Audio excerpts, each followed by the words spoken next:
Dans cette nouvelle vidéo, je vais vous parler des dangers et des conséquences spirituelles de consommer de l'alcool, de la drogue, du tabac et toutes sortes de produits chimiques, et aussi des dangers et des conséquences spirituelles de s'exposer intensivement à l'électricité. Dans son 12e commandement, l'archange Gabriel, il dit « Tu t'éloigneras de la tentation, de l'alcool, de la drogue, du tabac, des produits chimiques et de l'électricité intensive ». Ce commandement, il veut montrer et expliquer les effets néfastes sur la vie spirituelle, sur la vie intérieure, sur la vie de l'âme, de toutes ces substances, de toutes les substances chimiques ou de toutes les drogues, même si elles sont naturelles mais qui ont été détournées de leur usage premier, et aussi les effets de l'électricité, et notamment de s'exposer intensivement à l'électricité, qui a vraiment une conséquence et des effets très néfastes sur la vie intérieure, sur la vie spirituelle. Alors, qu'est-ce qui se passe concrètement à la fois dans le monde physique et à la fois dans les mondes spirituels quand on prend une drogue ou quand on prend de l'alcool? Premièrement, il y a un effet physique qui est sur le corps, bien sûr, qui va conduire la substance à agir sur le corps et notamment sur le cerveau, sur la production des hormones et sur certains sens. Mais il faut comprendre que le corps est lié au monde spirituel et que en ayant une action sur le corps, il y a une action dans le monde spirituel. Que ce soit par exemple pour l'exemple de l'alcool ou pour une drogue, il faut comprendre que derrière chaque chose, il y a des entités spirituelles. Derrière l'alcool, il y a une entité spirituelle, l'être de l'alcool. Derrière la drogue, il y a une entité spirituelle.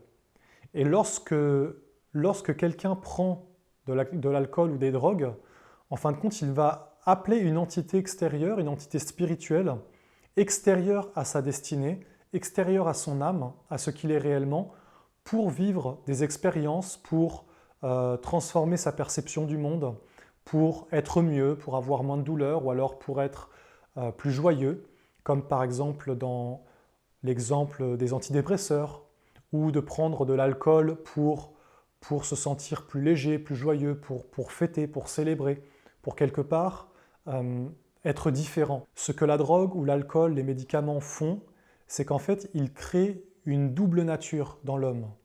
Ils créent quelque chose d'artificiel, quelque chose qui n'est pas lui-même. Par exemple, quand vous voyez quelqu'un qui fume de l'herbe, ou alors qui prend de la cocaïne, ou qui se bourre la gueule, qui prend de l'alcool, il n'est plus lui-même. Il n'est plus lui-même parce que dans les mondes spirituels, il y a un double, un être qui a été créé, une entité qui n'est plus lui-même et qui prend la possession de son être. Dans le cas des médicaments, de l'alcool et des drogues, on peut vraiment parler de possession, c'est-à-dire que derrière les substances, il y a des entités, et en assimilant ces substances à son être, c'est de laisser ces entités entrer et prendre le contrôle de son être, de sa destinée. Le problème, c'est que ces substances et les entités spirituelles qui sont derrière ces substances, elles vont couper l'âme du corps, c'est-à-dire elles vont couper le lien avec l'âme, elles vont couper ton lien naturel avec les mondes invisibles, les mondes spirituels, elles vont t'empêcher de respirer avec le ciel, avec les belles pensées, avec les pensées des anges, avec des sentiments nobles. Elles vont te maintenir dans un monde d'illusions et dans une destinée qui n'est pas une destinée de lumière, c'est-à-dire qui n'est pas ta vraie destinée. Elles vont te conduire quelque part dans quelque chose de faux, dans un enfermement, dans vivre dans ta propre bulle. D'ailleurs, on voit souvent que les êtres qui prennent des substances, ils sont enfermés, ils vivent dans leur propre bulle. Regardez un alcoolique, regardez quelqu'un qui est vraiment sous une drogue, il est enfermé dans son propre monde, parce qu'il s'est comme assimilé, il s'est comme fait posséder par une entité qui n'est pas lui, qui n'est pas son âme et son être, et ce n'est plus lui qui vit à l'intérieur. Alors le danger spirituel des drogues, de l'alcool, du tabac, des addictions en fin de compte à des substances qui ont pour but d'amener un bien-être, de voyager dans d'autres mondes, de ne plus être réellement soi, c'est de se perdre. C'est de se perdre soi-même, c'est de perdre pied avec la réalité, c'est de perdre son être et de perdre le contact avec ce qui est vrai, de perdre le contact avec son entourage, de perdre le contact avec les mondes spirituels vrais, c'est-à-dire les mondes qui vivent dans la nature, de perdre le contact avec les belles pensées, la faculté par exemple d'accueillir des pensées angéliques dans sa vie ou d'avoir des sentiments nobles, harmonieux, d'être équilibré. Les conséquences de tout ça, c'est un grand déséquilibre, une grande disharmonie, et c'est réellement de perdre sa destinée, de perdre sa vie, dans le sens que tu peux vivre toute ta vie en prenant ces substances, mais ce n'est pas réellement toi qui as vécu. Tu t'es fait posséder, tu crois que tu vis, mais ce n'est pas réellement toi qui vis. L'archange Gabriel, il nous dit qu'en réalité, l'être humain n'a besoin de rien d'autre que l'alliance avec les mondes supérieurs, que de sceller un lien, que d'avoir un lien vivant avec des mondes angéliques, avec des forces divines et pures, des forces de son âme, des forces de son être véritable. C'est tout ce dont l'homme a besoin, d'un lien, d'une alliance avec les anges, avec les archanges, avec des forces divines. Si tu prends des drogues, de l'alcool pour voyager, pour te déconnecter, pour avoir des perceptions plus sensibles, plus subtiles, travaille plutôt sur toi et éveille ces perceptions par la discipline. Car ces perceptions, elles sont naturelles, c'est le côté animiste de l'être humain. Chaque être humain a ses perceptions en potentiel, c'est-à-dire de voyager dans les mondes subtils, dans les mondes spirituels, et de ne pas être attaché à la terre. Oui, mais on n'a pas besoin de substances pour ça. Ces substances, généralement, elles ont été faites, elles ont été détournées même de leur nature, c'est-à-dire des dieux. On peut penser par exemple à la coca, à la feuille de coca qui est devenue la cocaïne, qui était une plante sacrée chez les Incas, chez les Mayas, et qui a été dégradée par les Blancs qui sont arrivés ensuite. On peut penser au tabac aussi. Les Amérindiens, c'était une cérémonie, le tabac, c'était quelque chose de sacré. C'était pour communier avec des divinités, il y avait un grand respect. Et ensuite, les Blancs sont arrivés et ils ont pris le tabac en fin de compte pour asservir les humains.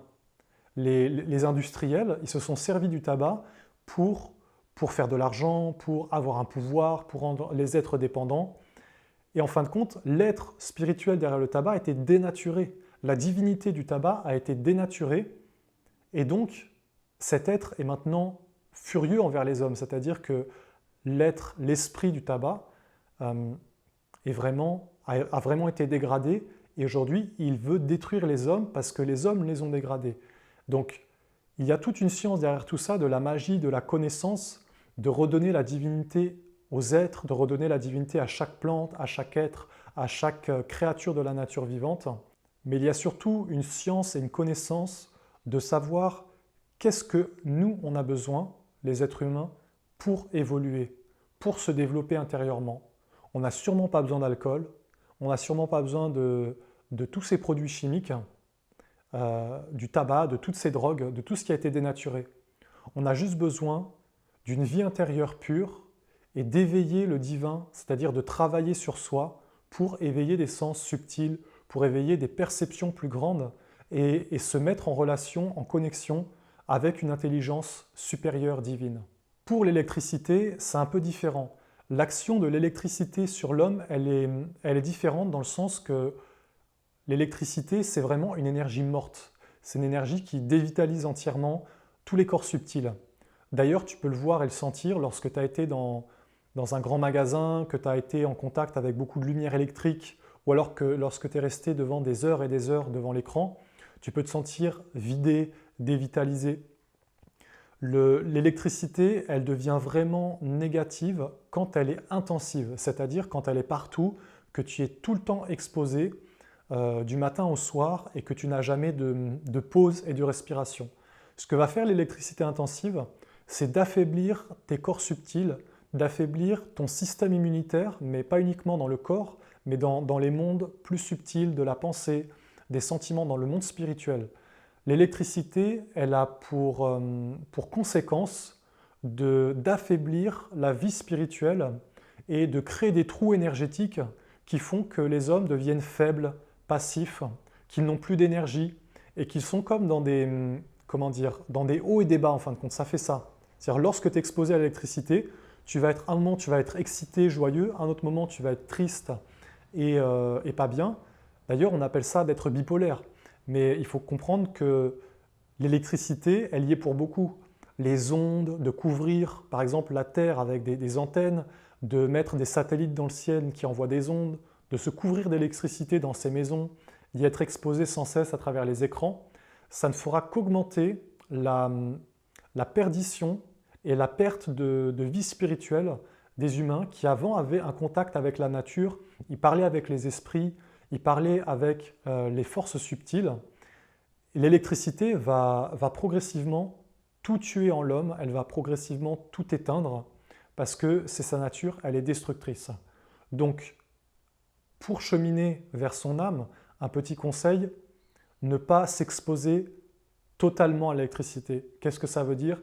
Il faut se ménager des moments sans électricité. Par exemple, le soir, ménage-toi un moment sans électricité. Ne va pas te coucher juste après d'avoir regardé la télévision, par exemple. Prends 1 heure, 2 heures pour allumer une flamme, pour être sans lumière électrique chez toi, pour être sans électricité tout simplement, pour retrouver une respiration, pour que ton corps retrouve une respiration.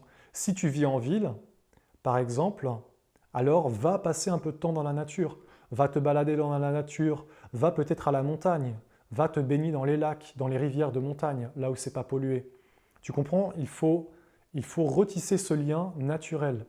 Le monde que sont en train de construire les hommes aujourd'hui, il a pour tendance, enfin c'est pas juste une tendance, c'est un fait, c'est une direction, c'est une destinée, de couper les êtres humains de leur nature spirituelle et principalement par la technologie et par l'électricité. L'électricité et la technologie va complètement séparer l'humanité de son âme. Ça va se faire encore en plusieurs dizaines d'années, mais peut-être que d'ici 80 à 100 ans, les humains n'auront plus de contact avec leur âme parce qu'ils vivront dans un monde entièrement technologique et ils n'auront plus de moyens de communier et de communiquer avec une fleur, avec une rivière. Tout d'ailleurs sera pollué, sera comme détruit et surtout électrifié. Plus on va avancer dans le temps, plus le monde va être électrifié. Alors voilà, pour vivre avec ton âme, pour marcher vers la lumière, pour redécouvrir le divin en toi, tu dois connaître l'effet néfaste de toutes ces forces, à la fois des drogues, de l'alcool, du tabac, de tous ces produits chimiques, mais aussi de l'électricité et de son exposition intensive, car si tu n'es pas conscient de ça, tu ne pourras pas réellement évoluer. À un moment donné, tu seras bloqué, tu voudras aller vers ton âme, vers Dieu, vers des mondes plus grands, vers des mondes sacrés, mais il y aura quelque chose qui va t'en empêcher. Ce seront ces entités, ces forces destructrices qui vivent dans l'électricité et qui vivent dans les drogues et dans l'alcool et dans toutes ces choses. Pour terminer, voici un petit extrait du psaume et du commandement de l'archange Gabriel. Tu t'éloigneras de la tentation, de l'alcool, de la drogue, du tabac, des produits chimiques et de l'électricité intensive. Et n'oubliez pas, si vous voulez découvrir tous ces enseignements, dans la description, je vous ai mis un lien où vous pouvez télécharger le tome 38 de la Bible essénienne qui contient ces 22 enseignements de l'archange Gabriel qui sont 22 clés fondamentales de la vie, 22 clés pour marcher vers les mondes supérieurs, pour retisser un lien avec son âme.